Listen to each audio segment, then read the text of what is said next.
राम दोस्तों, आप सभी का स्वागत है हमारे YouTube channel MEF mother's education family में। आज का जो हमारा टॉपिक होगा वो होगा कारक। तो कारक क्या होता है? कारक का क्या अर्थ होता है? कारक का अर्थ होता है क्रिया को करने वाला। कारक का क्या अर्थ होता है? क्रिया को करने वाला, अर्थात संज्ञा या सर्वनाम का संबंध विशेषकर जो क्रिया शब्द है उसके साथ में जो बताया जाता है उसे क्या कहते हैं? कारक कहते हैं। तो कारक की परिभाषा क्या बनेगी? संज्ञा या सर्वनाम का संबंध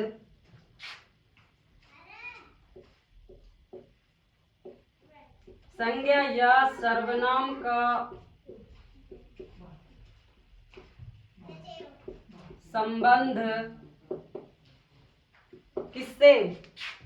संज्ञा या सर्वनाम का संबंध विशेषकर क्रिया के साथ बताया जाए।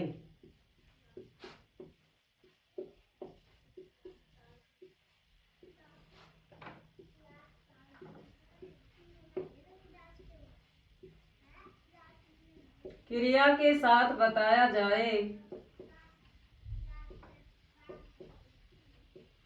क्या कहते हैं उसे? कारक कहते हैं। कारक का अर्थ क्या होता है? क्रिया को करने वाला।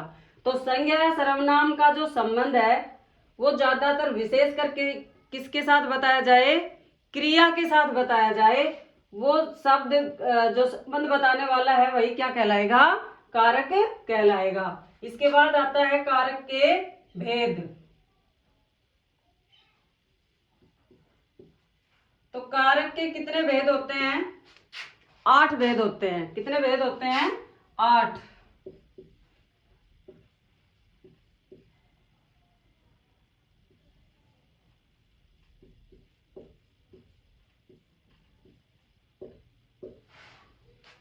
कौन कौन से? कर्ता ने कर्म को करण से, संप्रदान के लिए अपादान से, संबंध काके की, और अधिकरण में पेपर, और संबोधन है हो अरे, विभक्ति चिन्हों सहित। तो ये 8 भेद होते हैं। कर्ता जिसका विभक्ति चिन्ह होता है ने, कर्ता ने कर्म को करण से के द्वारा,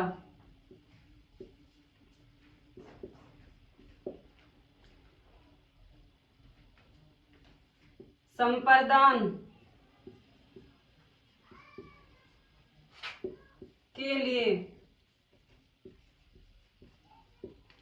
अपादान से, लेकिन से अलग होने के भाव में होगा, अलग होने के भाव में। देखो यहाँ पे करण का भी से है, लेकिन इस से का से के द्वारा, किसी के द्वारा कार्य किया जाएगा। और इसमें जो से होगा उसमें होगा अलग होने के भाव में, जो हम उदाहरणों से स्पष्ट करेंगे। और अपादान के बाद होगा संबंध।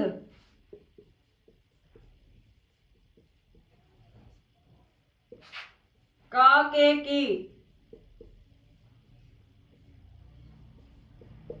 की और रारेरी इसके अंतर्गत आती है। और 7वां होगा अधिकरण।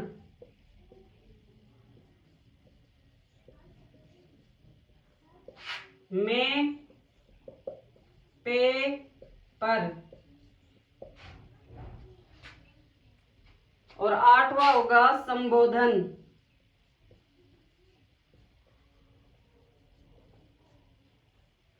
संबोधन का क्या हो जाएगा? हे, ओ, अरे, अजी, इस तरह के जो शब्द होंगे, यानी कि जिसमें संबोधन होगा, पुकारा जाएगा। तो हमने क्या पढ़ा? कारक की परिभाषा पढ़ी, कारक के भेद पढ़े। कारक के 8 भेद होते हैं जो हमें विभक्ति चिन्हों सहित क्या होने चाहिए? याद होना चाहिए। कर्ता ने कर्म को करण से के द्वारा संप्रदान के लिए अपादान से, यानी अपादान अलग होने के भाव में होगा। संबंध काके की रारेरी, अधिकरण में पेपर और संबोधन है ओ अरे। अब इसके बाद आता है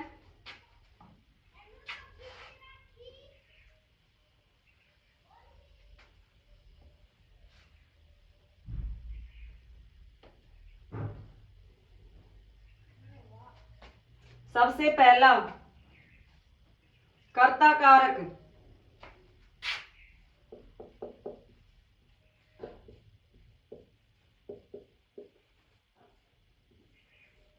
क्रिया के करने वाले को, क्रिया के करने वाले को कर्ता कारक कहा जाता है। क्या होगा?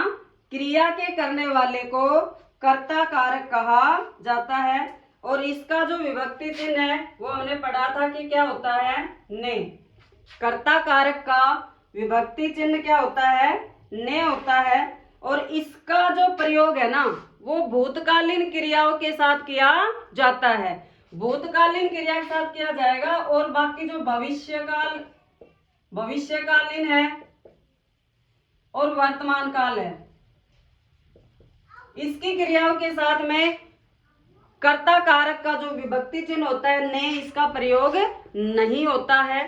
केवल भूतकालीन क्रियाओं के साथ में ने का प्रयोग किया जाता है।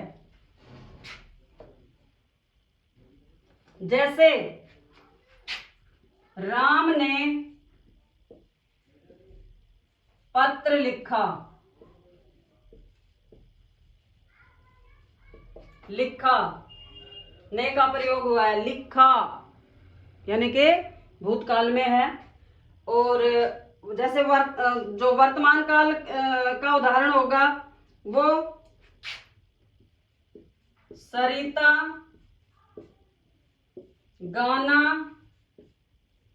गाती है। नहीं हुआ ने का प्रयोग कौन सा है? वर्तमान काल का वाक्य है। और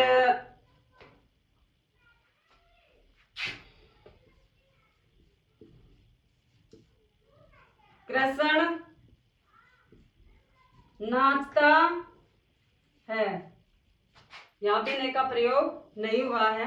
तो यहाँ पे जो भूतकाल का जो वाक्य है, भूतकालीन क्रियाओं के साथ में ने का प्रयोग किया जाएगा। और जो कर्ता कारक होगा वो क्रिया के करने वाले को कर्ता कारक कहेंगे।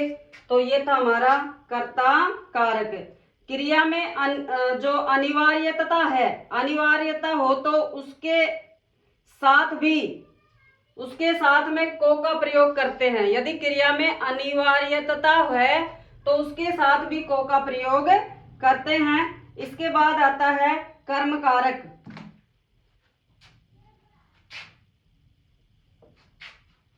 कर्म कारक यानी कि जब क्रिया का फल किस पर पड़े? कर्म पर।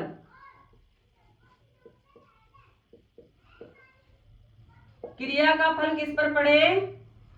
कर्म पर।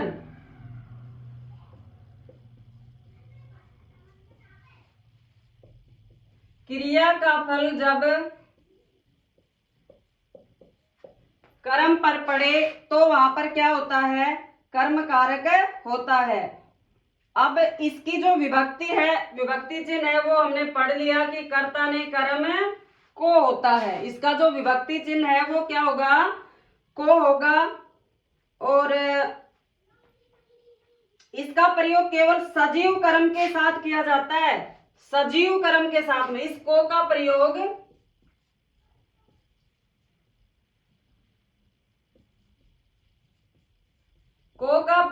सजीव कर्म के साथ किया जाता है।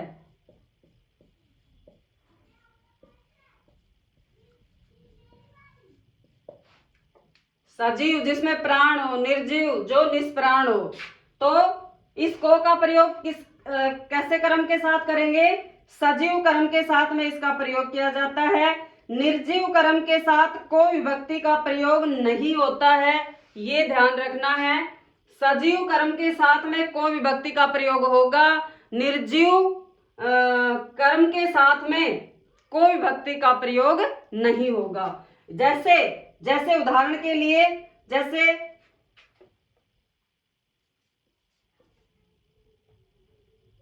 संजय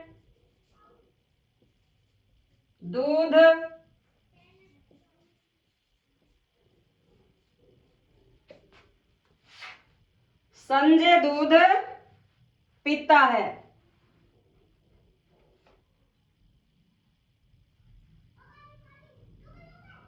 तो यहां पर क्या होगा, जो दूध है गर्म दूध है, तो दूध क्या है, निर्जीव है, तो यहां पर को का प्रयोग नहीं होगा। और सजीव के साथ कैसे होगा, जैसे अब सजीव का कोई उदाहरण, सजीव का उदाहरण जैसे को से सजीव का उदाहरण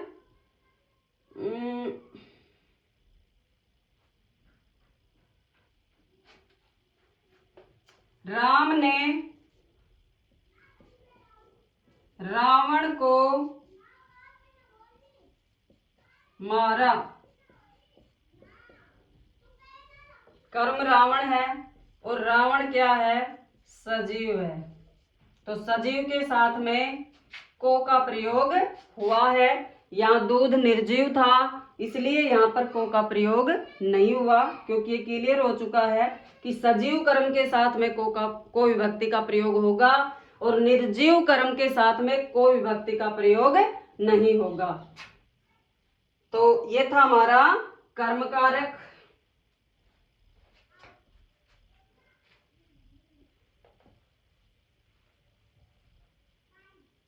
इसके बाद आता है करण कारक।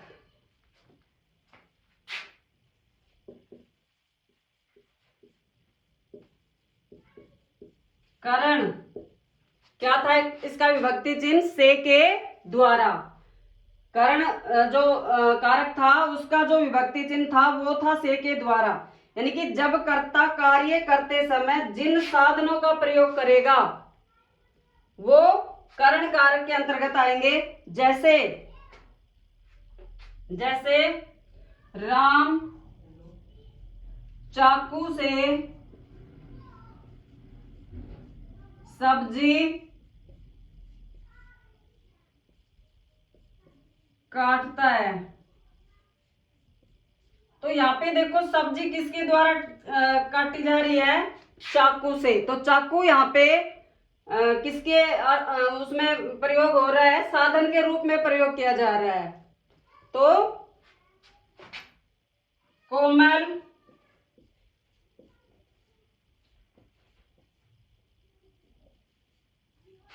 पेन से लिखती है। तो लिखने का कार्य किसके द्वारा हो रहा है, पेन के द्वारा हो रहा है। तो यहाँ पर कौन सा कारक होगा, करण कारक होगा। तो करण कारक जो होगा, जब उसे लाठी से मारा, तो किसके द्वारा मारा जा रहा है, लाठी के द्वारा मारा जा रहा है, यानी साधन के रूप में इसका प्रयोग हुआ है। तो ये था हमारा करण कारक। इसके बाद होगा, करण के बाद कौन सा था, संप्रदान।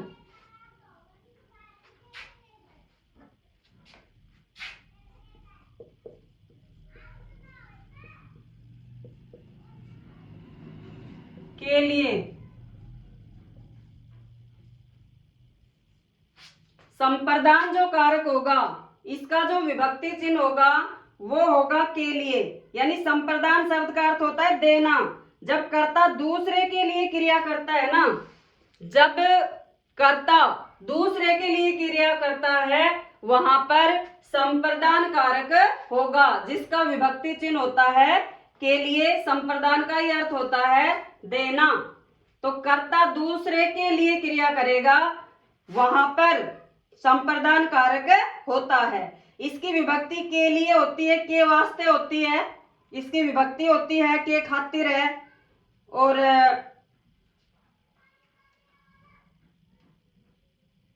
जब दो कर्म होते हैं वहां पर इसका प्रयोग किया जाता है, अर्थात देने के अर्थ में को विभक्ति का प्रयोग होता है जब कर्ता को जिस वाक्य में अच्छा या रुचि पसंद उसमें संप्रदान कारक होता है।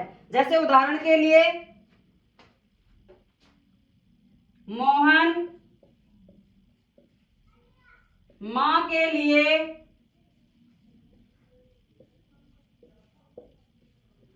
दवा लाया है या लाया। तो यहाँ पर के लिए से पहचान हो रही है कि यहाँ पर कौन सा कारक है, कौन सा कारक है यहाँ पर, संप्रदान कारक है। और भी इसके उदाहरण बना सकते हैं, जैसे कविता ने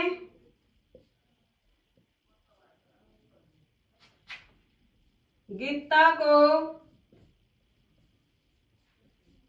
पुस्तक दी।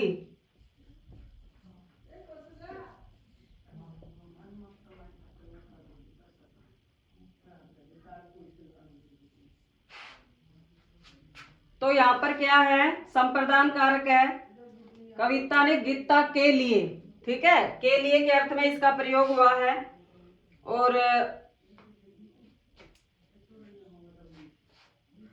और बना सकते हैं, घर के लिए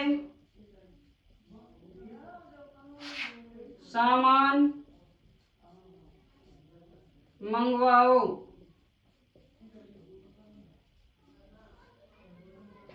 तो यहाँ पर के लिए बता रहा है कि यहाँ पर संप्रदान कारक है। इसके बाद में चौथा हमारा होगा अपादान कारक।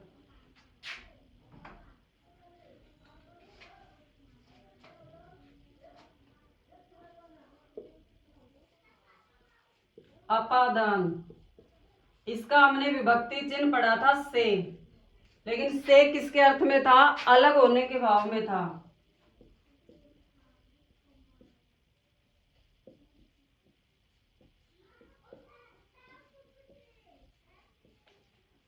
यानी कि एक वस्तु दूसरी वस्तु से क्या भाव होगा, वहां पर अलग होने का भाव होगा। जैसे गंगा हिमालय से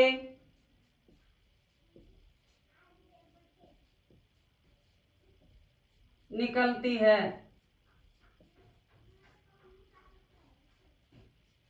तो देखो गंगा और हिमालय, यानी हिमालय से गंगा क्या होती है, दोनों में क्या है, अलग होने का भाव है। और पेड़ से पत्ते गिरते हैं। तो देखो पेड़ से पत्ते गिरते हैं, तो इसका मतलब पेड़ से पत्ते अलग हो रहे हैं। तो यहाँ पर भी अलग होने का भाव है, इसलिए यहाँ पर कौन सा कारक है, अपादान कारक है। लोग गांव से शहर जाते हैं।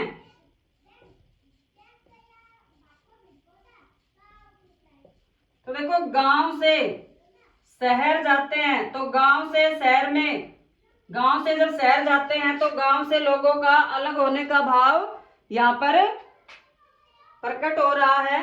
इसलिए ये किसका उदाहरण है, अपादान कारक का उदाहरण है। इसके बाद में जैसे जहां तुलना का भाव होगा ना, जहां पर तुलना का भाव होगा वहां पर भी अपादान कारक ही होगा। तुलना का भाव, जैसे राधा गीता से सुंदर है।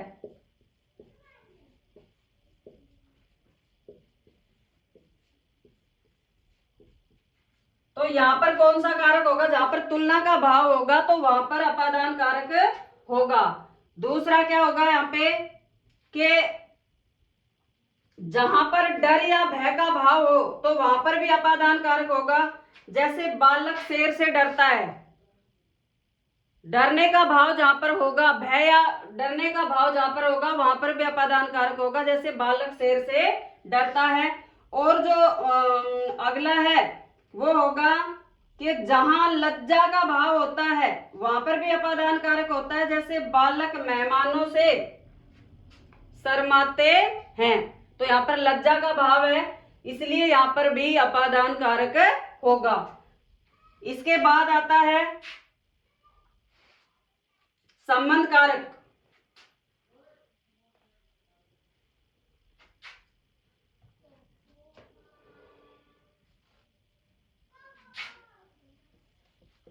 संबंध कारक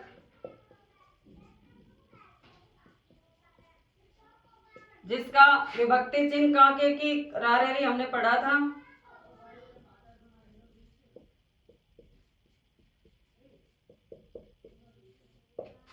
काके की और रारेरी। तो संबंध कारक क्या होगा कि जब संज्ञा या सर्वनाम का संबंध दूसरी संज्ञा या सर्वनाम के साथ बताया जाए वहां पर क्या होगा, संबंध कारक होगा।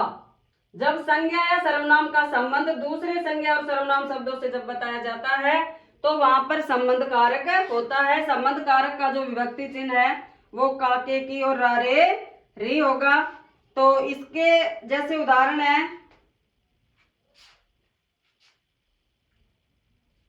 मोहन सोहन का भाई है। तो यहाँ पर का जो है ये बता रहा है कि यहाँ पर कौन सा कारक है, संबंध कारक है।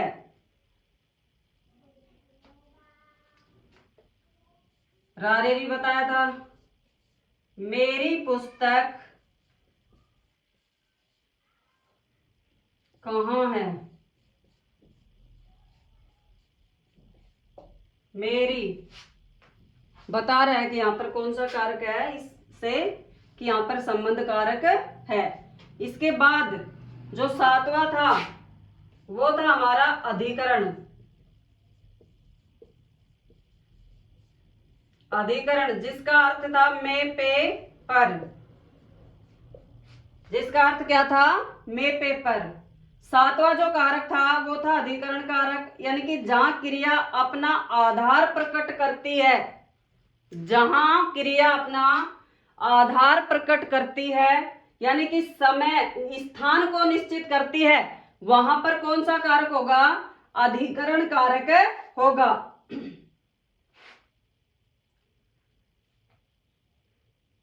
जैसे उदाहरण के लिए पेड़ पर पक्षी बैठे हैं,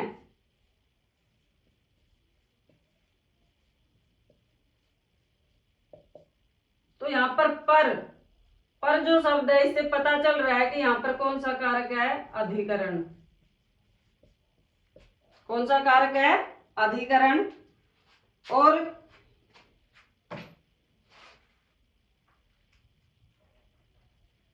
मोहित गाड़ी में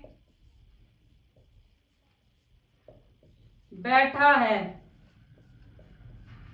मैं पे पर जो मैं शब्द है बता रहा है कि यहां पर कौन सा कारक है, अधिकरण कारक है। ठीक है, तो ये था हमारा अधिकरण कारक। इसके बाद जो आठवां पढ़ा था हमने वो था संबोधन। संबोधन कारक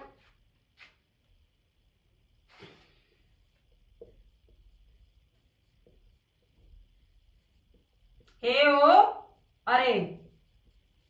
संबोधन का क्या पढ़ा था हमने, विभक्ति चिन्ह हे ओ अरे। तो देखो जब किसी को बुलाया या पुकारा जाता है तो वहां पर संबोधन कारक होता है। जब किसी को बुलाया या पुकारा जाता है तो उसे संबोधन कारक कहते हैं। जैसे जैसे मान लो अरे सोहन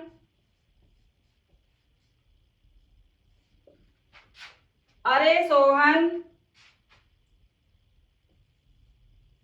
इधर आओ,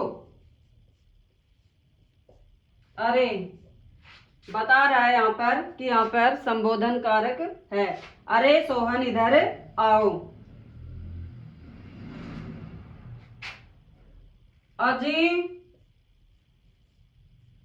सुनते हो।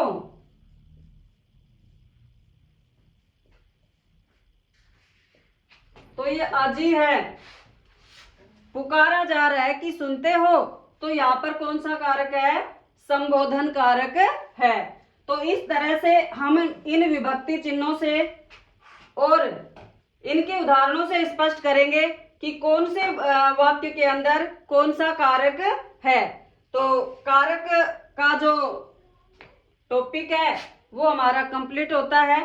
अब इसमें से जो भी प्रश्नोत्तर पूछे जाएंगे वो हम, अगर हमने अच्छी तरह से इसको पढ़ा है तो हम इसके हर प्रश्न को हल कर सकते हैं। तो इसके जो नोट्स हैं वो Telegram channel MEF mother's education family से बना सकते हैं आप। नमस्ते।